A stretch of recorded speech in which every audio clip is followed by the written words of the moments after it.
The Baalei Tosefot adopts a different stance with respect to the difficulty as to why Yosef did not make it his business to inform his father as soon as he could. He offers two explanations. The first is built upon midrashic sources, and for the second there is a very pragmatic approach to this problem. The first, the midrashic source, maintains that Yosef, the brothers, and even HaKadosh Baruch Hu were bound by an oath not to reveal Yosef's whereabouts during the 22 years that he was away from his father. In the words of the Baalei Tosefot, Shehitilu cherem beinehem, they made a pact under threat of cherem, v'gam shitfu leHakadosh Baruch Hu keveyachol. God was also a participant. Yosef nami hishpiu shelo legalot. They also administered an oath to Yosef that his whereabouts should not be revealed to their father. The Baalei Tosefot go on to read this information back into a pasuk that provides textual support for this thesis. The second explanation is much more pragmatic, and that is that the knowledge that Yosef was sold into slavery would have increased, in certain respects, the psychological anguish of Yaakov, all the more so were he told that his favorite son was languishing in an Egyptian prison.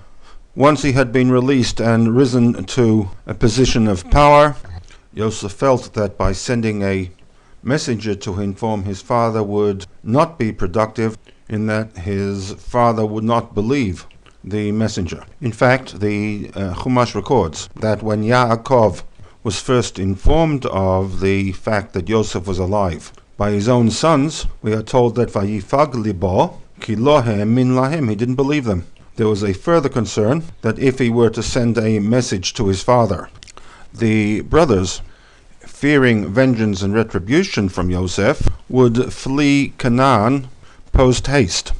Were this to happen, rather than losing one child, Yaakov would now lose the other 10. And therefore Yosef waited until he could make his peace with his brothers, and only then did he undertake to inform his father of the fact that he was still alive.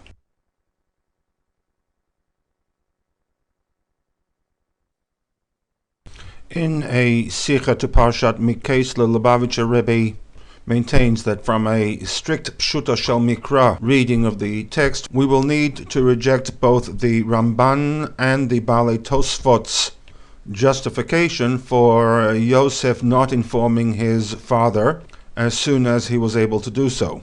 The basis for this rejection will be touched upon at various points throughout the SICHAH. But this brings us back to Rashi. While Yosef could be excused for not informing his father of his whereabouts during the time that he was a servant in the household of Potiphar, certainly while he was incarcerated in the Egyptian prison, but as of Parshat Miketz, following the successful interpretation of the dreams and his elevation to a position of power within the Egyptian hierarchy, what requires an explanation from the standpoint of the Pshuta Shel Mikra is, why did he allow his father to continue in a state of mourning and anguish over his disappearance? Surely, given the high position and profile that he had in Egypt, he could have found somebody to make that 4 to 6 day journey to Eretz Canaan to inform his father of his whereabouts. On the flip side, why does Rashi not find it necessary to even forewarn this question?